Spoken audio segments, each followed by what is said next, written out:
All right, what's up, heads? Over at my buddy Glen's house, Dead Flintstone, that you guys know from the chat room and the GNU fam. Glen and his buddies discovered the Dead by being young Keystone kids growing up in Palo Alto, and that means that they got let in by picking up trash. So I'm gonna let him tell his whole story because I think it's fucking fantastic. And give it a blast. Thank you, Nordy. Yeah, so I was introduced to Garcia when I was about 16 years old. And I'm from Palo Alto, California. Grew up there my whole life, and I could ride my bicycle down to the Keystone, Palo Alto. I had 2 or 3 principal friends, which were my Deadhead friends. Karen Milodnosky, David Ogilvy, and Bill Bottoms are my 3 principal Deadhead friends. And I got turned on to Jerry at the age of 16 at my very first Keystone show. They didn't let 16-year-olds in, so it was rather hilarious how we were able to get in. We had to beg our way in. They would let 18-year-olds in without a hand stamp, so they couldn't get alcohol, but they didn't want to let 16-year-olds in, so I basically had to convince them to let me in. So me and my friends said, hey, we'll do anything. We'll pick up trash. Let us in. We want to see Jerry. I knew something was going on. I had never seen the Dead before. Jerry was my first Jerry Garcia Band experience, and it fucking rocked. Anyways, the shape we're listening to right now is from '83 from the Keystone Palo Alto. Dropsy in Red, a fantastic version.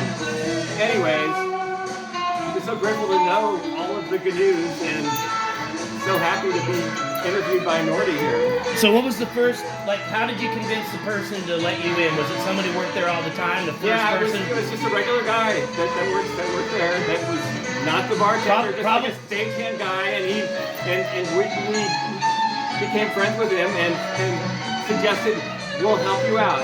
We're not 18, I know you're going to be cutting the rules a little bit, we got to see Jerry, you got to let us in, and they did it. And which still amazes me. I mean, they cut some corners there, but bless them for that. I love it. Anyways, listen to this Rhapsody in Red, it's fucking sick.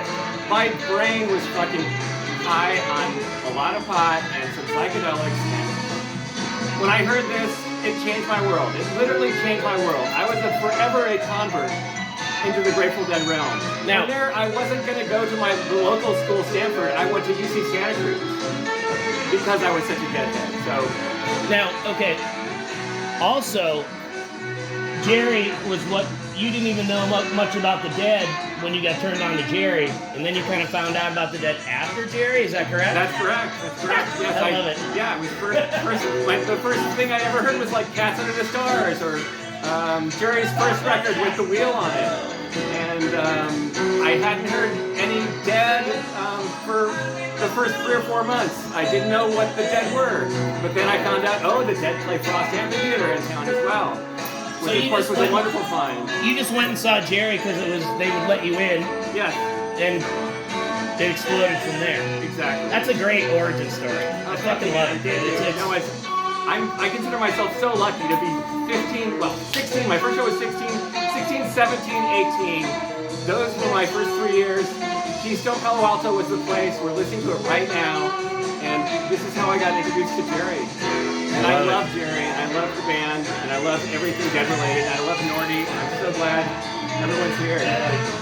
Hell yeah, let's listen to the rest of this. Sounds good. I love it. That's a great fucking story. Oh, thanks, Nordy. I love my friend's origin story. I just love my friend's origin story.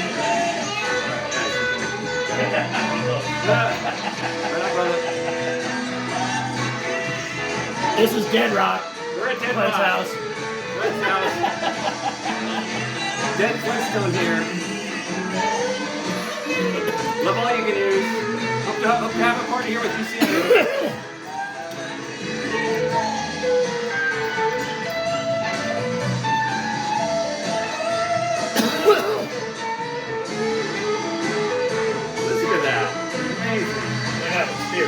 I wish it was a better recording, but it's the one I got. Yeah. It's the one I don't have too many. Oh, and we'll give we weren't thanks. wise enough to record our shit back then. We'll give credit to who taped this. I'll have Glenn look it up. Yeah.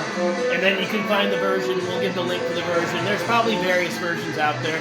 This one's a little teeny, but whatever. It's still killer. And we're not here to give you the best version. We're here to talk. Indeed, we are.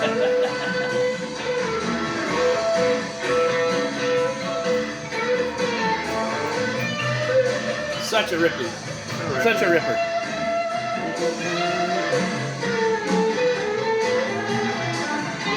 Yeah. I mean, it changed my world. It changed my world. It changed my life. I was a dead devotee for the next 12 years until, things kind of fell apart for Jerry in the later 90s.